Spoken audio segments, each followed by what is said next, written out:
a lot of people ask me, Somi, how did you know Richard Hart is the Donald Trump of crypto? Like, what gave you that first idea? Do you want to know how I got that first idea? The Young Turks, I'll show you now. Every day, the Young This is them right here, friends. The Young Turks, okay? One of the biggest channels on YouTube, like 6 million, like, you know, they do political stuff. They're very, very, very left, right? So the Young Turks, right? I wonder, where is the assassination attempt? So the Young Turks, before Donald Trump was running for presidency, before it, okay, like 2014 or 2015, they banned him. He had a silent ban. They were not allowed to say his name because Cenk, okay, basically the main dude, where's it? Cenk, where is he? Up here on the top right. Okay, Cenk, he like owns it.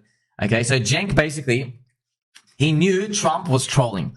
And, you know, this was like, friends, this was pre-meme days, okay? People, like, memes weren't like, you know, tradable on the internet as much as we just had Doge. It was really, really early days, 2013. It wasn't what we have today, okay? To the level we have today. So basically, pretty much, Trump got banned for a year.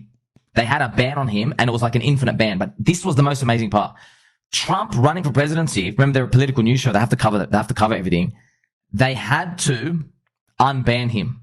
And I remember, never forget that day, just watching this show. I was like, oh my gosh, you had to fall on your sword so hard. Like, can you imagine they hate a guy so much for a year and a half, but he becomes so popular and amasses so much of a following. And now he's so relevant that they have to unban him. And how do they ban him, friends? They never mention his name ever again. The guy who's shown up be named, okay? And they would always show his tweets. It's always like just Trump being Trump. We're used to that now. But back then, it's not anything different to what it is today. But back then, it was like, you know, he wasn't running for president. It was like saying, oh, you know, this thing's an inside job or this guy sucks or whatever, you know what I mean? And these people's heads exploded.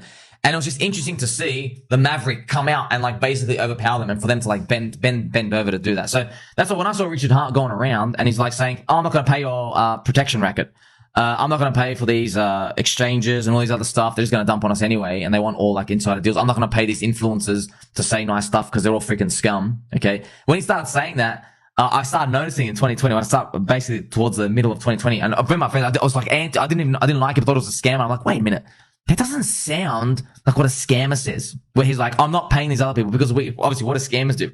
They pay everyone just to say nice stuff about them. They don't want anybody to cast any doubt.